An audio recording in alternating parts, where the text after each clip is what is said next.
मुझे लगता है इस बेल के मिलने से आने वाले चुनाव पे कुछ फर्क पड़ेगा। बहुत बड़ा फर्क आएगा। अरविंद को बाहर आने से काफी फर्क आएगा। जनता में, कार्यकर्ताओं में डबल जोश भर गया है और सुप्रीम कोर्ट का बहुत बहुत स्वागत करती है जनता कर रही है तहे दिल से कि उन्होंने लोकतंत्र को बचाने के लिए बहुत अच्छा एक कदम उठाया है। हालांकि इतिहास में कभी हुआ नहीं, कई नजीर हुई है, लेकिन हुआ अच्छा है जी। पिछले 10 साल से दिल्ली में आम आदमी पार्टी की सरकार है, क्या लगता है इन्होंने दिल्ली की आम जनता के लिए, आपके लिए, आपके परिवार के लिए कुछ अच्छा करा पिछले बस 10 सालों में? अरविंद जी ने आज तक कभी ये नहीं कहा कि मुझे वोट दो। मैंने अगर स्कूल बनाए तो मुझे वोट दो, मैंने हॉस्पिटल में काम किया तो मुझे वोट दो, नहीं तो भाजपा को वोट दे दो। बच्चों के लिए काम करा तो वोट दो, तुम्हारे लिए काम करा तो वोट दो। 1000 रुपए के लागू होने वाली है स्कीम, ये किसके लिए लागू होनी है? बसें फ्री चल रही हैं, माता बहनें जाती हैं ऐसी हमारी जो 6000 रुपये नौकरी करती हैं, उनके अगर 2000 किराए में चले वो बच जाते हैं तो अरविंद की देन है हमारे की। पानी में काफी आराम है दिल्ली वाले लोगों को, बिजली में तो सब लोग 80% लोगों का आराम है। इसलिए अरविंद के आने से अब भाजपा एक बैकफुट में चली गई है मेरे हिसाब से। हम देख रहे हैं कि जनता का कहीं ना कहीं एक राय बन रही है, उनका कहना है कि अरविंद केजरीवाल अब नरेंद्र मोदी जी के लिए एक चुनौती बन चुके हैं। आपको ऐसा कुछ लगता है? चुनौती पूरी है, कोई है ही नहीं। अरविंद की चुनौती है, अरविंद तो बोलते हैं चौथी बात राजा, और कौन बोलता है? इसलिए जेल जा रहे हैं। 126 ईडी केस चल रहे हैं देश में, 3 केस केवल सरकार में जो अंदर हैं उन पे चल रहे हैं, 123 केस ईडी के हमारे लोगों में चल रहे हैं, विपक्ष में चल रहे हैं। इन्हें यह नहीं दिखता, हेमंत बिस्वा शर्मा नहीं दिखता, शुभेंदु अधिकारी नहीं दिखता, क्या नाम है, अशोक चौहान नहीं दिखता, अजीत पवार नहीं दिखता इनको, उन पे ईडी क्यों नहीं लगा दी? 3 दिन पहले कहते हैं कि 70,000 करोड़ का घोटाला है और 2 दिन बाद वित्त मंत्री बनाते हैं उसी आदमी को।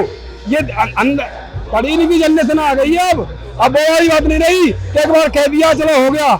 अब आ गया है मल्टीमीडिया, सोशल मीडिया, एक सेकंड में कलकत्ता की खबर 1-2 सेकंड बाद यहाँ ले लो, तब पता लगता है बच्चों को। यूथ को पूछो, हम तो जो उम्र हो गई, यूथ को पूछो यूथ क्या चाहता है? रोजगार। एक भर्ती करवाते हो, 3 बार पेपर लीक करवाते हो खड़े करके, फिर कहते बिल्डोजर चला दो। अभी आपने रोजगार की बात करी, कहीं ना कहीं 2014 में जब लोकसभा चुनाव हो रहे थे, कहीं ना कहीं 2 बड़े नारे देते थे मोदी जी स्टेज से, बोलते थे बहुत हुई महंगाई की मार अब की बार मोदी सरकार, बहुत हुई रोजगार की मार अब की बार भाजपा सरकार। रोजगार और महंगाई को लेकर पिछले 10 साल में भाजपा ने कुछ अच्छा करा देश में? बोला दीदी को पकड़ के, स्मृति ईरानी को, मनमोहन सिंह के चूड़ियां 400 का सिलेंडर था, सर पे लेकर घूमती थी, अब 1100 का हो गया तो एक बार भी नहीं निकली रोड पे है। अब बैठी अमेठी में, पता लगा 4 जून को उनको अभी है कौन हराएगा? राहुल गांधी भाग नहीं गए, देश नहीं छोड़ के भाग गए, वही हराएंगे, उनका चेहरा हराएगा। चिंता ना करो, 48 हारे थे राहुल गांधी, 1 लाख वोटों से हारेंगे वो। अच्छी तरह विदाई होगी, बहुत बढ़िया देश नमस्ते करेंगे वहां के लोग। बेरोजगारी में अब हम कहाँ पे हैं देश में, पूरे विश्व में पता ही नहीं, एक भर्ती कोई क्लियर करके नहीं दे रहे हैं। हम तो अपने ऊपर लेते हैं। हमारे बच्चे 3 इंटरव्यू दे दिए, अभी किसी का एक मेडिकल अप्रूवल नहीं आया है, 1.5 साल हो गई है। कहाँ से लाए रोजगार? है नौकरी छुटती जा रही है, लोग 8-10 बंदे और 6 बंदे रख रहे हैं, 4 बंदे रख रहे हैं, काम ही नहीं है बाजार में। बस इलेक्शन करवाई जाओ, इलेक्शन हमें वोट दे दो। किस बात में दे दे वोट भाई? सारे वोट तुम ही ले लो, 400 पार का तुम तो ये बाद करो ना, खत्म करो इलेक्शन अपनी। एक तानाशाही चला रहे हो, तानाशाही जो आ गया जेल भेज दो। हेमंत सोरेन जेल भेज दिया, अरविंद को जेल भेज दिया, मनीष को जेल भेज दिया, संजय को जेल भेज दिया, किसे रखोगे बाहर? अभी इस बार हम देख रहे हैं आम आदमी पार्टी एक नारा दे रही है कि केजरीवाल की गिरफ्तारी, सिसोदिया जी की गिरफ्तारी और हमारे सत्येंद्र जैन जी की जो गिरफ्तारी है, इसका जवाब जनता दिल्ली में वोट देकर करेगी। क्या लगता है होगा जेल का जवाब? 100% देगी, ये यूथ देगा, ये देंगे। पहले फर्स्ट टाइम वोटर देगा, लेंगे हम लोग, फर्स्ट टाइम वोटर रहेंगे। ये मांग रहे नौकरी दे दो इनको, एक नौकरी। ये बेचारे ऐसे घूम रहे हैं, ये क्यों घूम रहे हैं? पढ़े लिखे नहीं है ये बच्चा, पढ़ा लिखा नहीं है। इसे इंटरव्यू ले पता लगे कितना पढ़ा लिखा है, कहाँ घूम रहा है, बेरोजगार घूम रहा है। महंगाई हर बार जीएसटी। अरे अंग्रेजों ने तो जीएसटी नमक में नहीं लगाई थी, इन्होंने उनको भी आगे पीछे छोड़ दिया है। नमक पे, आटे पे, जिस मर्जी भी जीएसटी लगा देंगे पकड़ के। कोई तरीका होता है यार? तुम्हें गरीब नहीं दिखते? एक तरफ कहते हैं 26 करोड़ लोग हम गरीबी से बाहर ले आए, दूसरी तरफ 81 करोड़ लोगों को अनाज दे रहे हैं 5 किलो। 5 किलो अनाज में क्या होता है? उबाले खा लें उसको। नमक कहाँ से लाएंगे? वो भी लाना पड़ेगा मंजूरी करके कहीं से। मजदूरी भी नहीं मिल रही बाजार में, बेलदारी भी नहीं मिल रही बाजार में। लोग असली पूछो तो जड़ कहाँ से बच्चे पढ़ाएं? हमारे पे बच्चा है, हमारे नहीं पढ़े जा रहे। 6,000 की नौकरी लगवाई है तब वो फीस भर रहा है अपनी, तब पढ़ा रहे हैं बड़ी मुश्किल में। बनियान नहीं खत्म हो गई महंगाई चक्कर में, सेंटो बिक गया। देखो ये यूथ खड़ा है, उनसे पूछो एक बारी क्या हाल है देश का। नहीं सच है, हंसी वाली बात नहीं, सच बात है। हो गई बहुत तेरी मोदी सरकार। बस लास्ट बार नमस्ते।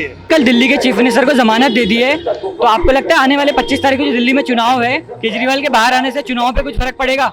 हाँ जी, उन्होंने हमारे लिए दिल्ली के लिए बहुत किया है, महिलाओं के लिए स्पेशली किया है। उन्होंने बस फ्री की दिल्ली में सब जगह, मतलब पहले बहुत ज़्यादा वो थी महंगाई, उन्होंने महंगाई ठीक करी। और मैं चाहती हूँ कि वो जल्दी वापस आए, हम उनका इंतज़ार करें तहे दिल से।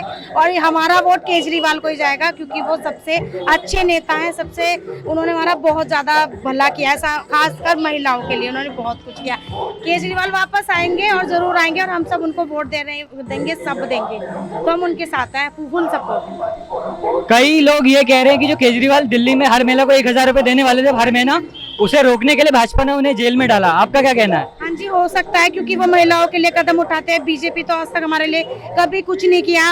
उन्होंने राशन फ्री, बिजली फ्री, मतलब महिलाओं के लिए बस फ्री, सबसे ज़्यादा फैसिलिटी बस है, बस के लिए किया है।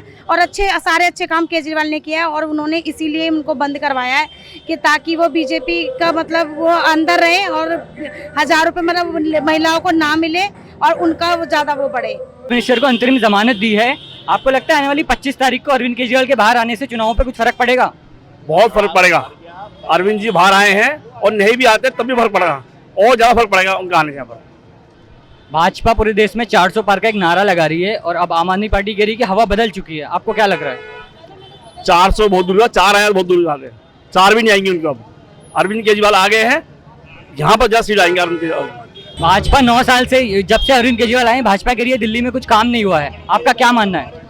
दिल्ली में काम, जनता से पूछो क्या काम हुआ है। सारी सड़कें बनी हैं हमारी, मोहल्ला क्लिनिक बने हमारे, बिजली पानी फ्री, और सबसे बड़ी बात यह है कि महिलाओं के लिए बस किराया फ्री और 3 यात्रा फ्री। सारे काम दिल्ली में सब काम हुए हैं, कोई सा ऐसा काम नहीं है जो नहीं हुआ हो। और नहीं हुआ है तो सिर्फ बीजेपी के राज में नहीं हुआ है, काम धंधे नहीं है। पर बीजेपी कह रही है कि अरविंद केजरीवाल की गिरफ्तारी का कुछ फर्क नहीं पड़ेगा, वापस बाहर आने का कोई फर्क नहीं होगा, इस बार तीसरी बार क्लीन स्वीप करेंगे। बिल्कुल नहीं हो सकता। अरविंद जी आ गए हैं और ज्यादा सीट आएंगे, अब तो ज्यादा आएंगे।